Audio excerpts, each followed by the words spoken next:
Buenas tardes, hermanos. Bendiciones. Gracias por darme la bendición una vez más de poder entrar en su hogar. Pero lo más importante es de que yo quiero que la palabra de Dios entre en su corazón.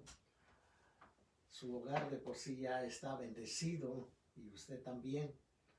Así que damos gracias a Dios por esta bendición tan especial que ustedes me conceden miércoles tras miércoles para traer el mensaje de la Biblia, la palabra de Dios a sus vidas. Estamos tocando el tema de la iglesia. El miércoles pasado tocamos este tema de acuerdo a la carta que escribiera el apóstol Pablo a la iglesia que está en Éfeso. De ahí estamos viendo cómo es que se formó la iglesia. ¿Por qué la iglesia? Mucha gente no entiende quizás qué es la iglesia. La iglesia no es un templo, no es un edificio. La iglesia es el cuerpo de Cristo que redimió a aquellos que creemos en Cristo Jesús por orden del Padre. Todo aquel que cree en el Hijo tiene vida eterna. Así fue como se formó, y la iglesia es el cuerpo de Cristo. Así que vimos la semana pasada el capítulo 1 de la carta de los Efesios. Ahora, Efesios es fue una ciudad bastante grande. El cristianismo se cree que llegó ahí por medio de Aquila y Priscila, unos amigos del apóstol Pablo. Y en su segundo viaje misionero, Pablo pasó a visitar ahí a Aquila y a Priscila y se dio cuenta del movimiento que estaban teniendo ahí en la ciudad de Éfeso. Pero en el tercer viaje fue y residió ahí por 3 años el apóstol Pablo, ministrando la palabra de Dios a los creyentes en Éfeso. Después de esto, en su tercer viaje, la ciudad era un centro comercial bastante amplio. Se adoraba ahí a Diana como uno de los mayores centros comerciales. Tenía el mismo rango de Alejandría y Antioquía, o sea que era una ciudad bastante destacada. Después de Pablo, Timoteo se hizo cargo del cuerpo de Cristo, de la iglesia, y después el apóstol Juan hizo su residencia ahí en ese lugar de Éfeso. Así que el capítulo 1 nos enseña cómo es que se formó la iglesia. Y dice que ahí en el versículo 3, bendito sea el Padre de nuestro Señor y Salvador Jesucristo, que nos bendijo con toda bendición espiritual en los lugares celestiales en Cristo, según nos escogió en Él desde antes de la fundación del mundo. O sea que ya lo leímos, ya lo explicamos, cómo participó Dios en su conocimiento, en su bondad, en su amor, cómo hizo Él para que la creación que Él iba a hacer. Y usted es uno de ellos, yo soy uno de ellos, y todos los que existimos en este mundo. Así que, y los que hemos creído, pues estamos en los planes benditos de Dios. Así que Dios trajo esta idea, lo presentó a Cristo, y Cristo dice: yo doy mi vida. Ahí vemos nosotros en el versículo 7, en quien nosotros, Cristo dijo: en mí está la redención, yo pongo mi vida para rescatar a los que te fallen, a los que pequen, creyendo en mí, que yo soy aquel que los va a rescatar, tienen vida eterna. Y el Espíritu Santo dijo ahí en el versículo 3, 14 y 15, dice: bueno, si tú no haces eso, Padre, y Cristo da su vida, yo voy y los sello, los marco y les traigo la bendición de que formen parte del reino de Jesucristo. Así que vemos cómo se formó la iglesia, pero la iglesia no termina hasta que Cristo venga de nuevo. Entre tanto, Pablo destaca algo, dice, por esta causa, dice, yo habiendo oído de vuestra fe. O sea que el versículo 15 nos habla que manda esta carta porque le habían comunicado a él, se cree que es Aquila y Priscila, le habían comunicado cómo había prosperado la iglesia ahí. Y vemos que cómo el comportamiento de la iglesia, aquellos hermanos, el amor,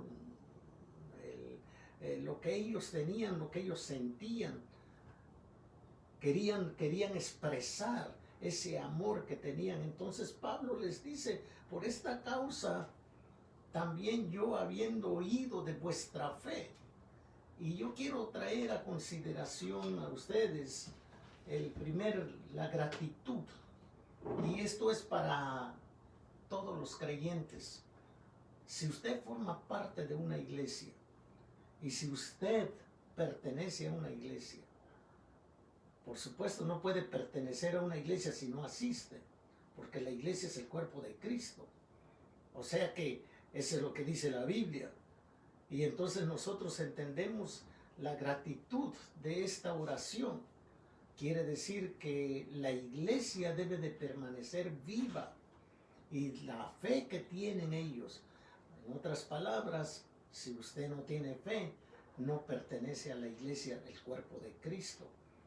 O sea que todos nosotros que creemos en Cristo Jesús, entonces debemos de tener esa fe. La tenemos porque por eso creímos.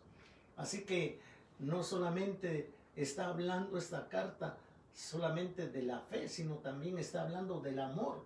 Dice el versículo 15, dice, el Señor dice en fe en el Señor Jesús y de vuestro amor para con todos los santos. O sea que esto es algo que manifiesta un creyente. Primeramente su fe, luego su amor, y el amor se demuestra solamente de acuerdo al conocimiento que tenemos nosotros en el Señor Jesucristo, amando los unos a los otros.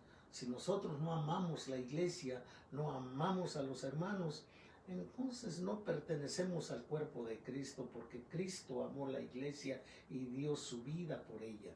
Y Él quiere que nosotros también la demos. Así que, hermanos, es el único vínculo que nosotros tenemos en el Señor, capaz de darle fuerza para transmitir esa vida a los demás, nuestra fe. Si usted no predica la fe en Cristo, quiere decir que usted todavía no tiene la fe en Cristo, porque por la fe habían hallado el camino de la redención y la vida eterna. Primera de Pedro capítulo 1 versículo 9 dice, obteniendo como resultado de vuestra fe la salvación de vuestras almas. O sea, la vida cristiana es una vida de fe que salva y santifica. Segunda de Corintios dice, por la fe andamos, no por vista. Amén.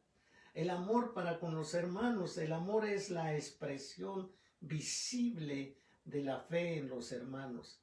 Primera de Juan 1, 9 y 10 dice, el que dice que está en la luz y aborrece a su hermano, está aún en tinieblas. El que ama a su hermano permanece en la luz y no hay aún y aún no está en tinieblas. El que ama a su hermano permanece en la luz y no hay causa de tropiezo en él. El amor entonces es el ingrediente sustancial de la nueva vida en Cristo. El amor para con todos los hijos de Dios no es una actitud natural, por supuesto. No es una actitud natural que nosotros ya traemos. No, esa actitud la adquirimos en la demanda del ejercicio que nosotros hacemos dentro de la iglesia, de la vida cristiana nueva que viene de Dios. Solo el pleno conocimiento de Dios, que amó a todos, puede hacernos amar de esa manera a nuestros hermanos. Que amó Dios a todos, puede hacernos amar de esa manera. Primera de Juan 3:16 dice que en esto conocemos el amor, en que Cristo puso su vida por nosotros. También nosotros debemos poner nuestras vidas por los hermanos. O sea, una característica de la iglesia, estamos hablando de la iglesia, es de que va a existir la iglesia porque la iglesia es el cuerpo de Cristo y cuando Cristo venga por su iglesia seremos levantados. Pero entre tanto debemos de practicar la fe y el amor. O sea que, en otras palabras, la gratitud de Pablo en su oración es que da gracias a Dios por esta iglesia que se plantó ahí en Éfeso, por la fe que practicaban, por el amor que practicaban. Se veía claramente y él dice en sus oraciones, mi hermano, si tú no oras, ¿cómo vas a agradecer? Si tú no oras, ¿cómo puedes mostrar tu fe? Si tú no oras, ¿cómo puedes mostrar tu amor? Los temas de la oración de Pablo no es nada más porque no tengo nada que hacer, no. Los temas es de gratitud, es penetrar en los objetivos y del propósito de Dios.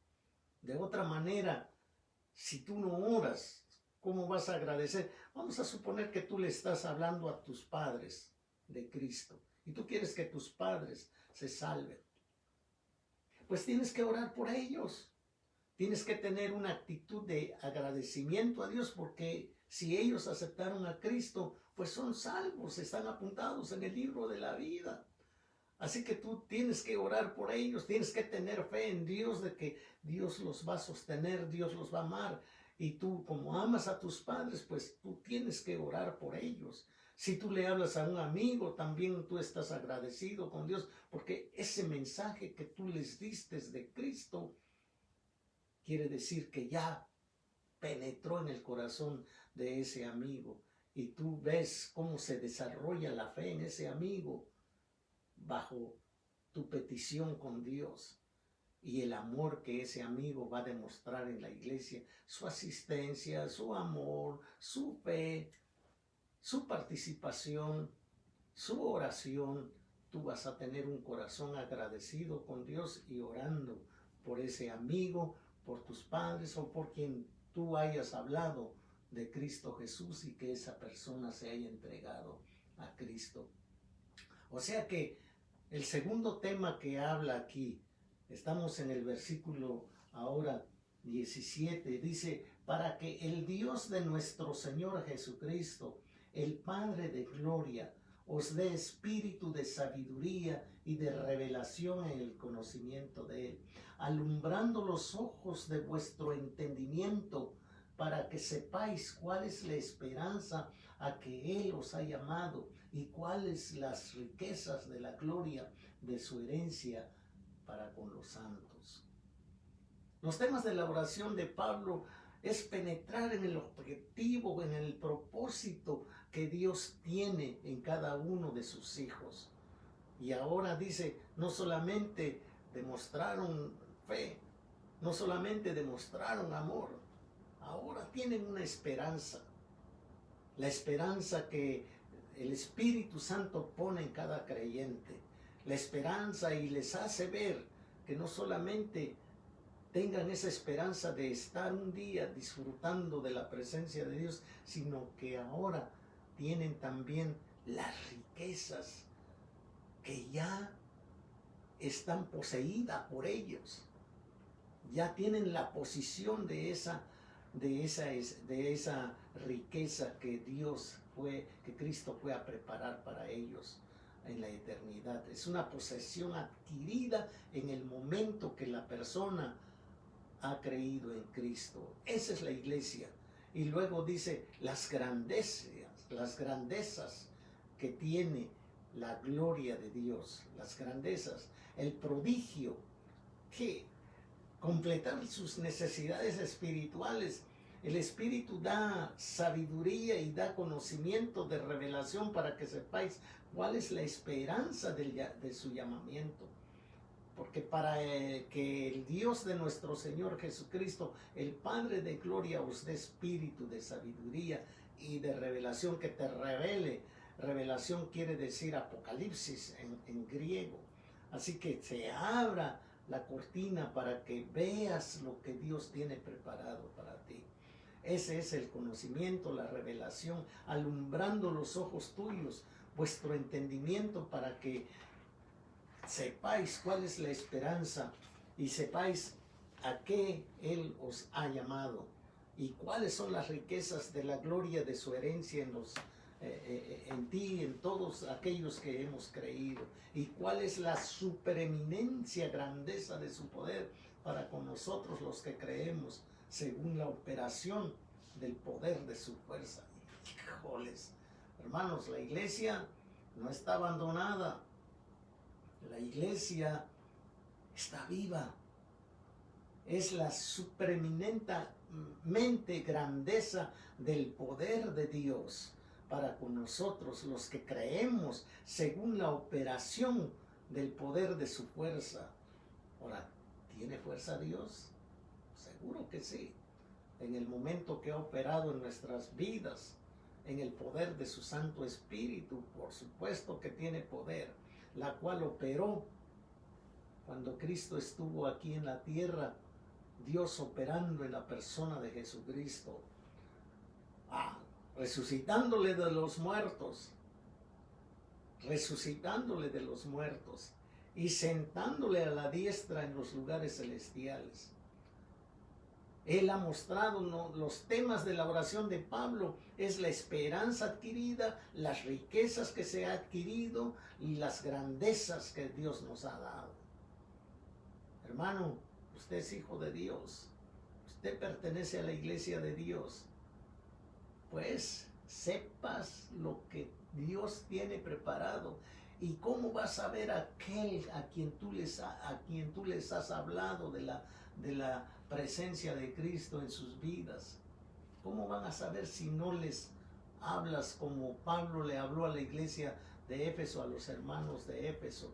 En sus oraciones él estaba, pero pidiéndole a Dios todo esto.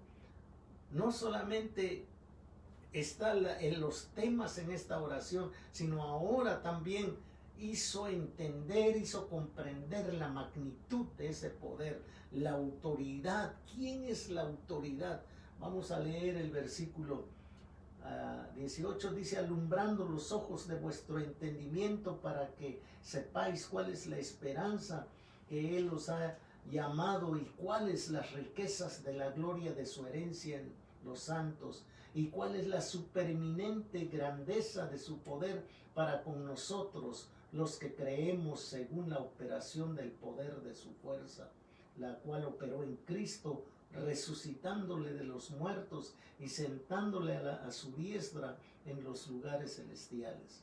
Ahora el 21 dice: sobre todo principado y autoridad y poder y señorío, y sobre todo nombre que se nombra no solo en este siglo, sino también en el venidero, y sometiéndolo a todas las cosas bajo sus pies, lo dio por cabeza sobre todas las cosas a la iglesia, la cual es su cuerpo, la plenitud de aquel que todo lo llena en todo.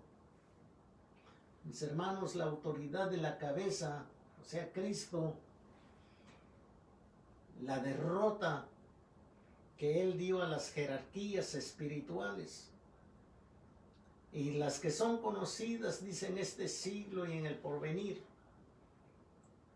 No hay autoridad, no hay. Cristo es la autoridad que Dios estableció. Cristo es el poder. Cristo es la gloria de Dios. Cristo estamos en Él completos, no nos falta nada, dice la Escritura. Así que la derrota del enemigo ya ha sido derrotado en la cruz. El enemigo no tiene poder sobre tu vida, no tiene poder sobre mi vida. Cristo es el que reina en tu vida. Cristo es el que está en tu vida. La iglesia es amada por Cristo. Y si tú formas parte de la iglesia, tú creíste en Cristo, tú tienes a Cristo en el corazón y entiende bien lo que Cristo quiso decir aquí en su palabra, que no hay autoridad más que Él. Dice el versículo 21, sobre todo principado y autoridad y poder y señorío y sobre todo nombre que se nombra no solo en este siglo, sino también en el venidero. Ahorita nosotros estamos viviendo en el siglo de la era cristiana y todo ya fue vencido por el Señor Jesucristo. Ya somos hijos de Dios. No tiene derecho el enemigo. Va a querer molestarnos, eso sí, pero gloria a Dios que no puede entrar en nuestras vidas. ¿Por qué? Porque Cristo ya está morando en nuestras vidas. Su Espíritu Santo ya nos selló. Así que tú y yo formamos parte de la iglesia. Estamos en la derrota que ya el enemigo sufrió, te da a ti la victoria, porque Cristo es la victoria. Cristo te dio la victoria y nosotros somos más que vencedores en Cristo Jesús. O sea, el significado de la ascensión de Cristo, las bendiciones sobre toda la iglesia, es porque Cristo ya se la dejó a la iglesia, el cuerpo que es la iglesia.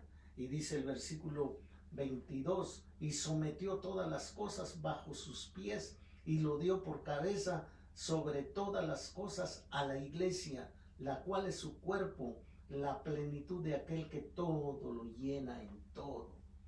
Es el único Señor que llena todo en la iglesia. Así que si la iglesia existe, es por el Señor Jesucristo. Si tú crees en Cristo, formas parte del cuerpo de Cristo. Amén, gloria a Dios. ¿Por qué?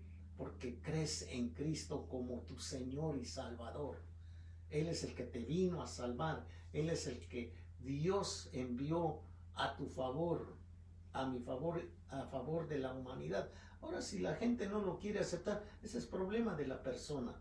Pero si tú ya creíste en Cristo, amén, formas parte del cuerpo de Cristo, o sea, la iglesia. Y un día va a venir Cristo y en eso estamos esperando. No su venida a la tierra, sino el arrebatamiento de la iglesia. Él viene a levantar su iglesia para presentarla a Dios. Porque el enemigo va a gobernar aquí por 7 años. Yo no creo que tú quieras estar cuando el enemigo gobierne por 7 años. Tú vas a querer ser levantado con Cristo. Amén. Gloria a Dios. Esa es la iglesia. La iglesia no va a sufrir aquí en esta tierra. Va a venir Cristo un día a gobernar por 1000 años a esta tierra. Y vas a venir tú también, que formas parte del cuerpo de Cristo. La derrota de la jerarquía espiritual ya ha sido derrotada. Cristo la derrotó. El significado de la ascensión de Cristo es que Cristo está sentado a la diestra del Padre, intercediendo por ti en estos momentos. Él está intercediendo por la iglesia, por su cuerpo, por ti. Y cuando tú pides algo, cuando tú le hablas a alguien de Cristo, es Cristo el que está intercediendo al Padre por ti, por obra del Espíritu Santo. El Espíritu Santo te trajo el conocimiento, eres pecador, necesitas arrepentirte.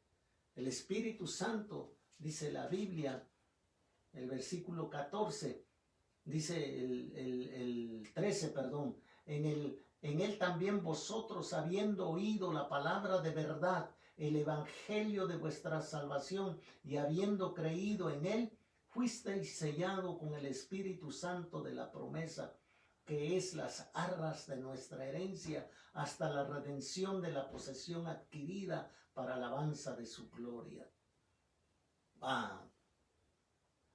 Bendita Trinidad, hablando del Padre, del Hijo y del Espíritu Santo. cómo Dios pensó toda esta salvación para ti, para mí, para aquellos que quieran. Y cómo Cristo dio su vida a favor tuyo. Y cómo el Espíritu Santo te vino a ver, tocarte y decirte, necesitas que entiendas que Cristo murió a favor tuyo. Te quieres ir al cielo, necesitas creer en Él para que tú no sufras en el infierno. O sea que el Espíritu Santo vino a hacer su trabajo para que tú te vayas a la gloria como iglesia, como parte del cuerpo de Cristo.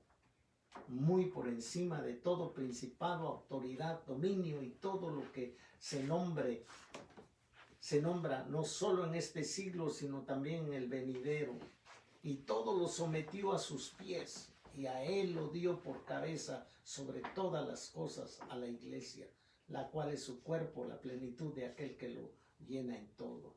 Colosenses 2, versículo 9 y 10 dice: porque toda la plenitud de la deidad reside corporalmente en él, o sea, en Cristo. Y habéis sido hechos completos en él, que es la cabeza sobre todo poder y autoridad. Hermanos, no estamos equivocados. El diablo viene y te hace ver cosas que no son de lo que la palabra de Dios enseña.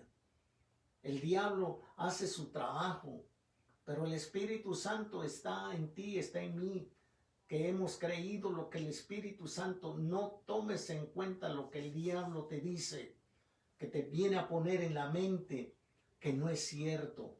Seguro que es cierto que Cristo pisó tierra, vino, se hizo hombre, Dios mismo hecho hombre, a favor de la humanidad, a favor del sacrificio que Cristo hizo. Ahí Dios crucificado mismo para salvarte a ti, salvarme a mí y todos aquellos que quieran. Esa es la iglesia. ¿Existe la iglesia? Por supuesto. Si tú existes, existe la iglesia. La iglesia es el cuerpo de Cristo. Aquellos que hemos creído en Cristo como nuestro Salvador, formamos la iglesia. La iglesia es universal, sí es universal, porque en todo el mundo hay creyentes como tú y como yo, en todo el mundo. Y la iglesia es local, por supuesto que sí. En la iglesia donde tú perteneces es la iglesia de Cristo también. ¿Por qué? Porque la iglesia es de Cristo, fue comprada por su sangre. Y en su sangre nosotros fuimos redimidos, salvados, perdonados. Amén, como dijera Isaías capítulo 56, 55, 56. Hermanos queridos, que Dios me los bendiga ricamente. De veras que entendamos bien que este tema de la iglesia no es el edificio, es el cuerpo de Cristo. Y tú y yo pertenecemos al cuerpo de Cristo. Esta es parte de la iglesia. Tú tienes que orar. Tú tienes que salvar, ayudar a otros a que se salven. Tienes amistades, tienes amigos, tienes familiares a quien tú amas. Háblales de Cristo para que formen parte del cuerpo de Cristo, porque un día ese cuerpo va a ser levantado por Cristo el Señor. Aleluya, gloria a Dios. Si tú ya eres salvo, bendito sea Dios, hermanos. Y la iglesia, tú formas parte de la iglesia, yo formo parte de la iglesia. Asiste, y la obligación tuya ahora es como el apóstol Pablo decía en esta carta: oraba por la iglesia. Y tú tienes que orar por la iglesia, orar por los hermanos. Que Dios te bendiga y te guarde. Amén. Nos vemos el domingo, Dios mediante, a las 11 de la mañana con el tema que estamos llevando. Dios te guarde.